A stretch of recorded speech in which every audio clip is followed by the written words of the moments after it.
Les vraies voix Sud Radio. Christophe Bordet. Coronavirus, coronavirus, lávense las manos, háganlo seguido. Coronavirus, coronavirus, pónganse las pilas en lugares concurridos. Coronavirus, coronavirus. C'est le côté positif de l'histoire. Il y a des tubes, il y a des chansons autour du coronavirus. Alors là, c'est au Mexique. Ouais. Et il s'appelle Mr. Cumbia. Voilà. Non mais ça fait un tabac là-bas. Ah oui, bah oui. Ça va faire un tabac ici aussi.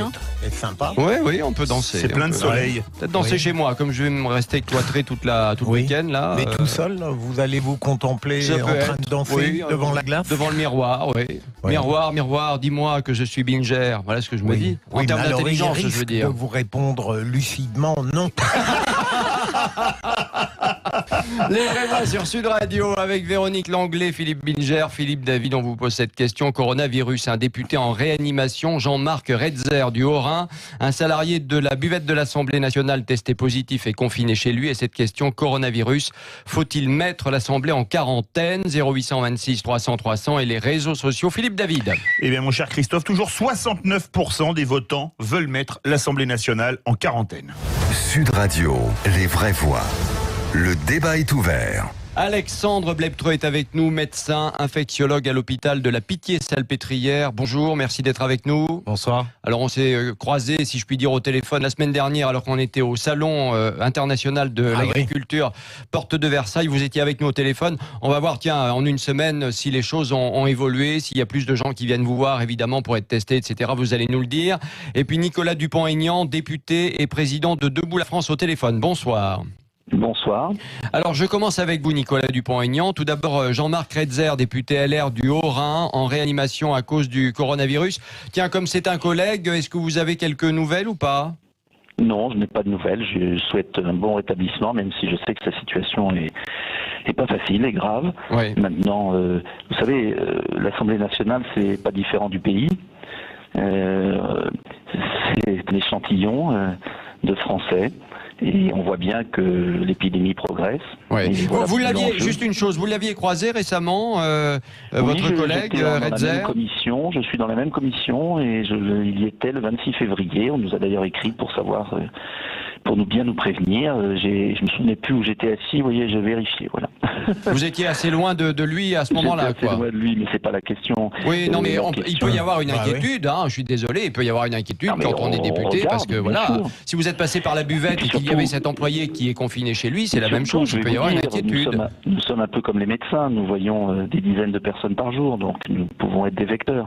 C'est pas pour nous qui est grave, c'est pour les gens que nous voyons. Oui. Dites-moi, est-ce que, à votre avis, bon, là, à l'Assemblée nationale jusqu'au municipal, l'activité va être assez réduite. Hein, on le sait, il y aura un peu moins de monde, mais quand même, au-delà même de ces municipales, parce que le virus va pas s'arrêter demain. Hein, est-ce que, à votre avis, il faut fermer l'Assemblée nationale?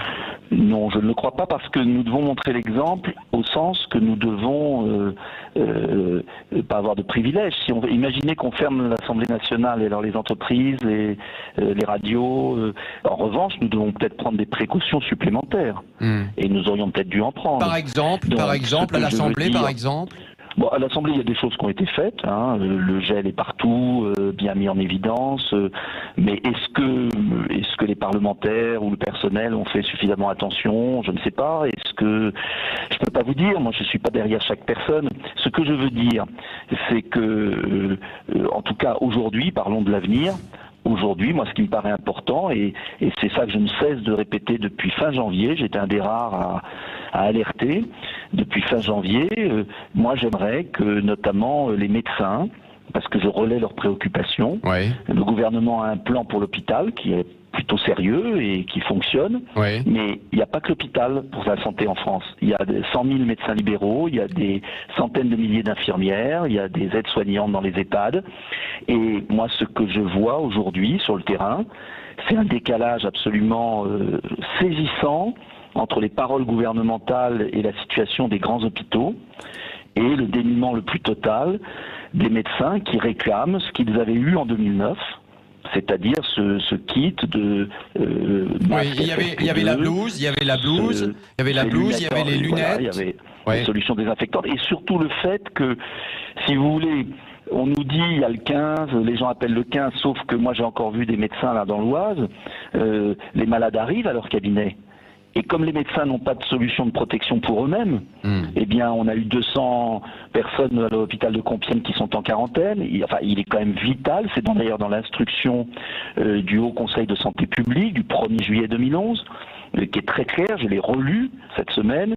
Il est absolument vital que le personnel soignant qui est au contact d'éventuels malades et tous les éléments. Et c'est là-dessus que je demandais au gouvernement d'accélérer. Et on nous dit qu'il y avait un stock stratégique, mais il a disparu, figurez-vous. Oui, alors ça, on va en parler. On va en parler parce que c'est vrai que c'est assez intéressant. Et vous allez nous dire justement, 78%, pour rejoindre ce que vous dites, 78%, et ça c'est des chiffres officiels, 78% des infirmières des hôpitaux n'ont pas de masque, docteur Blebtreux. Vous devez le constater, j'imagine, dans votre hôpital. Vous demandez, comme Nicolas Dupont-Aignan, des protections pour les personnel hospitalier ? Alors, le 78% d'infirmières qui n'ont pas de masque, je ne sais pas d'où vient ce chiffre. Chiffre publié cet après-midi. D'accord. Les consignes sont assez claires, c'est-à-dire que pour les personnels soignants, c'est les personnels exposés à des cas possibles qui doivent se protéger. Oui. Et pour ça, effectivement, il faut que l'ensemble des hôpitaux, mais aussi des systèmes de santé de ville, soient. Mais c'est pas le cas aujourd'hui. C'est pas forcément le cas partout. Eh oui. Moi, à la Pitié-Salpêtrière, peut-être que si d'ailleurs. Je ne sais pas. C'est pas la question de la Pitié-Salpêtrière. Moi, je suis dans une unité spécifique qui est dédiée pour accueillir, qui est un centre de référence pour cette épidémie, comme l'hôpital Bichat. Donc, nous avons effectivement le matériel. Oui. Après, il y a des tensions en approvisionnement dans d'autres services moins exposés. Et après, il y a le problème de la médecine et des soins de ville. Ouais. Et en plus, il y a des vols. On nous dit qu'il y a des vols dans les hôpitaux en ce moment, de masques, etc. Et que ça alimente un trafic, ça aussi, malheureusement. C'est un peu triste, mais c'est vrai qu'on en est là. Docteur, est-ce que depuis une semaine, puisqu'on s'était parlé vendredi dernier, déjà dans cette émission, depuis une semaine, comment vous avez vu la situation évoluer chez vous à la Pitié-Salpêtrière ? C'est le reflet de ce qui se passe à l'heure actuelle dans le pays, c'est-à-dire que l'épidémie gagne en intensité. Oui. On a été beaucoup plus sollicité en termes d'appels et en termes d'évaluation de patients et d'hospitalisation. Oui. On a eu une augmentation du nombre de cas. 577 cas de coronavirus ce soir en France, 9 morts au total. Le coronavirus qui poursuit évidemment sa progression en France. D'ailleurs, j'ai envie de vous dire, on est au stade 2 de l'épidémie avec des mesures qui sont prises. On va peut-être passer à ce qu'on nous dit au stade 3. Comment se fait-il qu'on n'arrive pas à endiguer ce virus, à l'arrêter ? Oui, parce que ce virus est un virus hivernal respiratoire, comme tous ses cousins coronavirus non Covid 2019, comme l'entérovirus, comme le rhinovirus, comme la grippe, et que c'est des virus qui circulent assez facilement. Mais ça veut dire quoi ? Ça veut dire, parce que vous dites que c'est un virus hivernal, que quand les jours vont s'améliorer en termes de température, d'ensoleillement, etc., il y a cette chance qu'il disparaisse ou qu'il s'atténue véritablement ? Ça, c'est du Trumpisme. Je sais pas, je vous demande. Je sais pas du tout. Écoutez, il y a des cas... Je sais qu'il l'a dit, vous avez raison. Trump l'a dit, mais il y a des cas et des... Il n'est pas médecin, Non, enfin peut-être. Enfin, aux dernières nouvelles, en tout cas. Il y a des cas et des chaînes de transmission en Australie et à alors qu'il fait très chaud. Et à Singapour. Or, Singapour est dans une zone interéquatoriale. C'est pas très rassurant. L'Australie est dans l'hémisphère sud. Et je vous rappelle que quand c'est l'hiver dans l'hémisphère nord, c'est l'été dans l'hémisphère sud. Bien sûr, bien sûr. Dites-moi, le stade 3 de la maladie... Alors c'est pas de la maladie, c'est pas le stade 3, c'est le protocole. Le protocole, oui. De l'épidémie. Inexorablement, on y va ? Comme l'a dit le président, ou pas ? 1, 2, 3, 4, 5, 6, enfin ça va rien changer pour vous. C'est de la dénomination. Pour moi, c'est pas ça le problème. Le vrai problème, c'est est-ce qu'on est face à un virus particulièrement mortel et particulièrement transmissible ? Et donc la réponse ? La réponse est oui, il est particulièrement transmissible. Et la deuxième réponse est non, il n'est pas particulièrement mortel. Oui. Et donc on peut... Sur ce sujet, ces derniers jours, on entend tout et son contraire. Hein. Vous avez remarqué ? Non, mais c'est vrai. Bien sûr. Mais vous avez remarqué aussi que tous les jours, on commente le pourcentage de mortalité d'un pays ou d'un autre. Et que généralement, le lendemain, quand on a eu un gain de 3 morts, on a ensuite une augmentation de 100, 200 ou 300 cas le lendemain. Et donc en fait, quand on prend les chiffres globaux, si on prend le dernier point de l'Institut, de l'Université Johns Hopkins, on est à 100 000 patients infectés dans le monde et on est à moins de 3 000, on est aux alentours de 2500 décès. Et si on prend le seul cohorte vraiment analysable, c'est le paquebot, je sais plus son nom, Princesse, oui, absolument, où il y a eu plus de 690 infectés avec 6 morts. Et donc si je calcule bien, 6 sur 600, ça fait 1%. Et c'était des gens qui étaient en croisière, donc potentiellement plutôt âgés, et donc un échantillon particulier. Oui, parce qu'on sait effectivement que population. c'est plutôt les populations fragiles qui sont aujourd'hui les premières touchées. On va poursuivre le débat dans un instant avec vous et avec Nicolas Dupont-Aignan qui est au téléphone dans Les Vraies Voix sur Sud Radio. Coronavirus, un député en réanimation, Jean-Marc Redzer du Haut-Rhin, un salarié de la buvette de l'Assemblée testé positif et confiné. Cette question coronavirus, faut-il mettre l'Assemblée en quarantaine ? 0826 300 300 et les réseaux sociaux, Philippe David. Et ça baisse, Christophe. On était à 69%, mais désormais les auditeurs sont 68% à vouloir mettre l'Assemblée nationale en quarantaine. A tout de suite dans Les Vraies Voix sur Sud Radio. Les Vraies Voix Sud Radio. Christophe Bordet. Les Vraies Voix sur Sud Radio, ça continue évidemment avec notre débat coronavirus. Un député en réanimation, Jean-Marc Redzer du Haut-Rhin, un salarié de la buvette de l'Assemblée nationale testé positif et confiné chez lui. Et cette question, coronavirus, faut-il mettre l'Assemblée en quarantaine ? 0826 300 300 et les réseaux sociaux, Philippe David. Eh bien c'est remonté, vous êtes à nouveau 69% à vouloir mettre l'Assemblée nationale en quarantaine. Alexandre Bleptreux est toujours avec nous, médecin infectiologue à l'hôpital de la Pitié-Salpêtrière.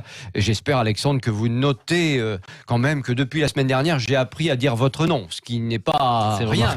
C'est remarquable.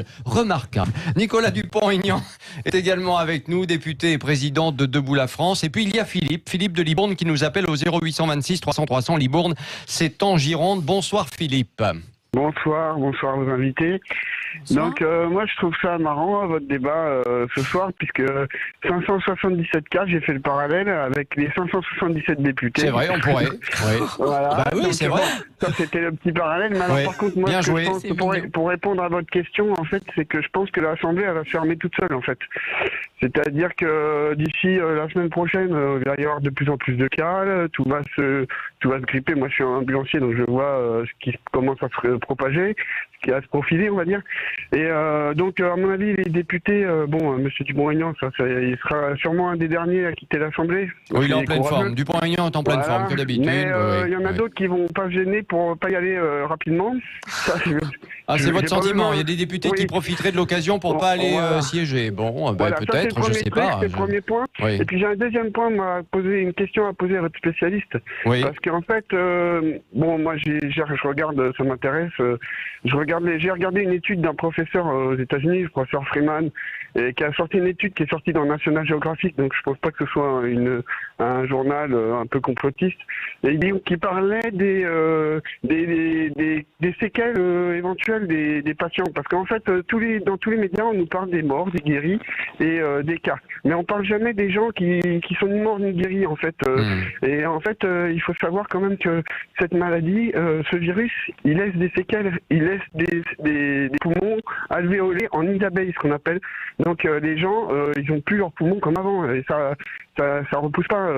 Les poumons, c'est pas un truc qui se régénère aussi facilement que ça, et du coup, on parle pas beaucoup des séquelles. Mais on en parle, on va vous répondre là, tiens, évidemment. Docteur Bleptreux, qu'est-ce qu'on sait par rapport aux séquelles Alors, pour le moment, je connais pas la publication dont vous parlez. Si c'était vraiment National Geographic, c'est pas une revue médicale. En soi, c'est pas une revue médicale, même si elle est sérieuse. Mais si c'est une autre revue médicale, probablement que ce que dit votre auditeur n'est pas totalement faux.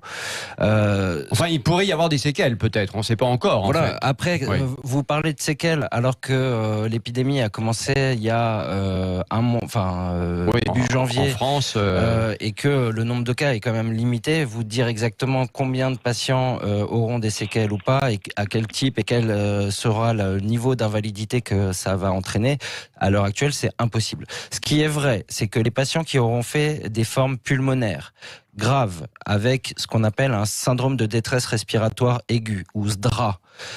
Ce SDRA survient quand c'est le coronavirus, mais quand c'est plein d'autres agressions. Et on sait que le SDRA est un facteur de risque de faire dans les suites des pneumopathies interstitielles diffuses, avec effectivement au scanner un aspect en nid d'abeille ou en rayon de miel, et que ces pneumopathies interstitielles diffuses, dont la France et l'équipe d'Avicenne est une des équipes phares sur ce thème-là, peut être associé à des troubles respiratoires chroniques, à des fragilités secondaires. Maintenant, vous dire oui, il y a des complications, c'est pas faux. Vous dire de quel type, quelle intensité et dans quel pourcentage, si je vous répondais de façon tranchée, je vous mentirais.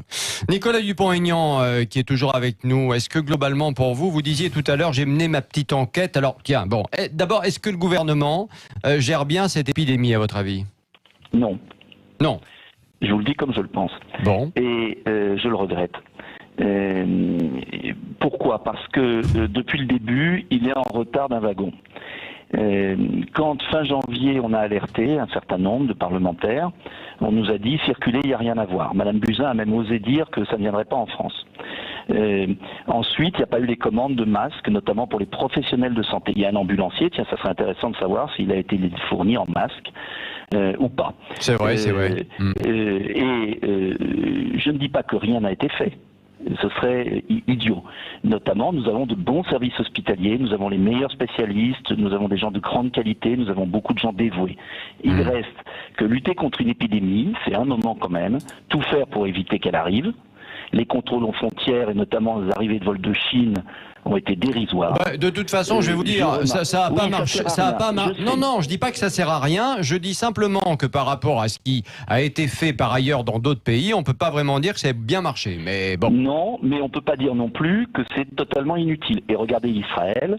Israël vient de fermer ses frontières avec la France. C'est vrai. Et interdire toute personne. Ça veut pas dire que ça marchera, mais en tout cas, il a essayé. Je vous laisse 15 jours pour voir ce qui va se passer. De toute façon, on ne l'a pas fait à temps. Et deuxième point, maintenant c'est fini.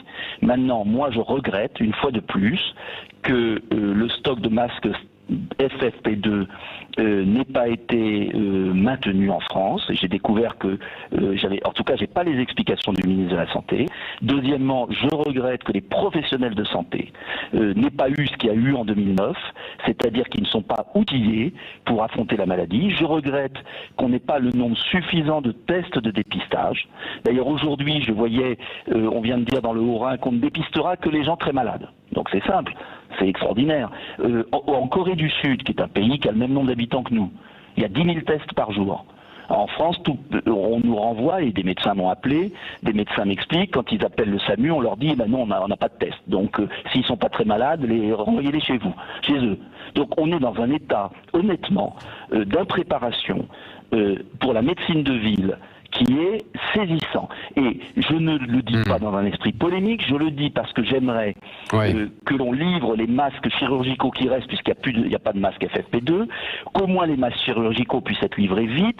Les médecins, même dans l'Oise, ont eu une ridicule boîte de 50, dont la plupart étaient périmés, avec retard. Donc moi, ce que je demande dans cette affaire, c'est qu'on fasse tout quand même on nous dit c'est rien, c'est pas grave et tout. Si, il y a quand même des morts.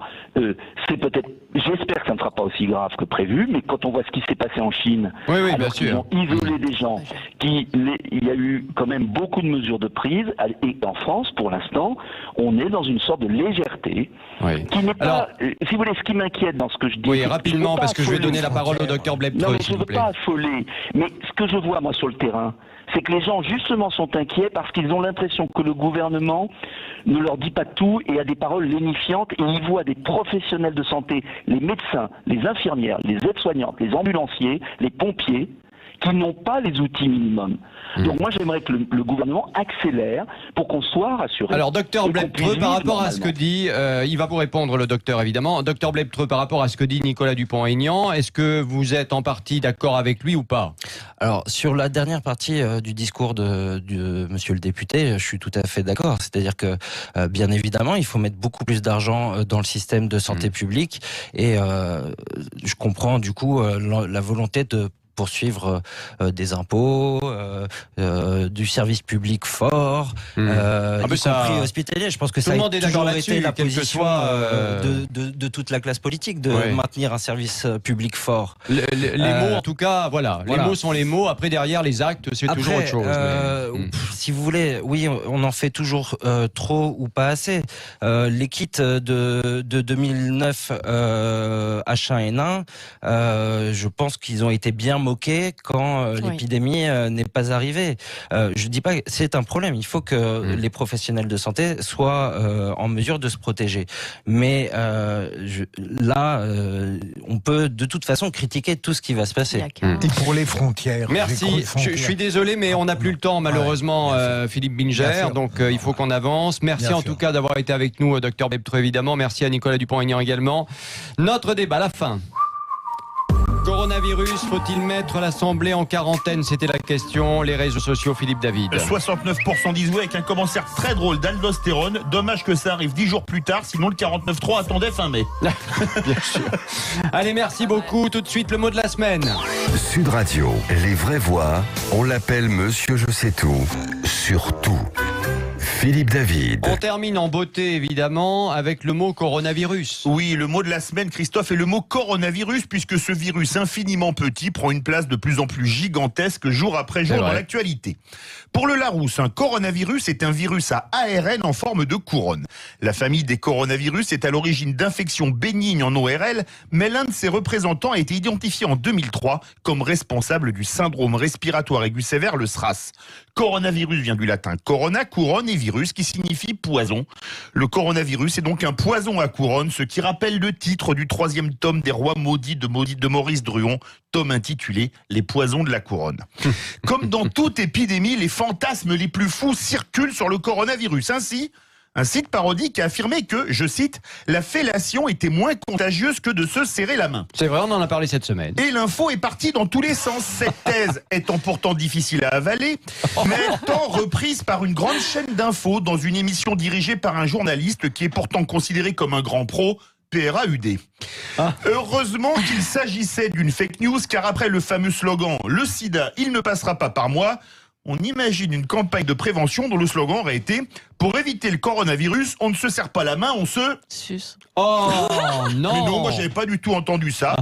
J'aurais dit « Pour éviter le coronavirus, on ne se serre pas la main, mais on se soutient mordicus. » Puisqu'il faut que tout le monde soit solidaire. On n'a pas les mêmes pensées, ma chère Véronique, face à l'épidémie. J'assume. Nous sommes donc tous solidaires face au coronavirus, à commencer par les vraies voix qui, contrairement à certains, si on en croit des sites non parodiques, boycottent la bière Corona de peur d'attraper le coronavirus en envisageant le pire, c'est-à-dire une mise en bière. On tremble en pensant au meeting prévu lundi en soutien à Rachida Dati, meeting où est attendu Nicolas Sarkozy. Ce meeting doit se tenir salle Gaveau, une salle qui, si elle est fréquentée par de nombreux porteurs du coronavirus, devra peut-être être rebaptisée salle Caveau. Allez, une Corona bien fraîche avec de la mousse. Bon, merci beaucoup Philippe David pour ce mot de la semaine très réussi. Vous avez bien aimé Binger? Oui, ça va, le docteur, vous avez aimé? Oui, en Belgique, ils font des promotions pour 2 Corona. 2 Corona, une mort subite offerte. Voilà. Après la mort subite, il y a la bière tombale. Oh là là, dis donc, c'est de mauvais goût quand même. Allez, dans un instant, les infos, à tout de suite.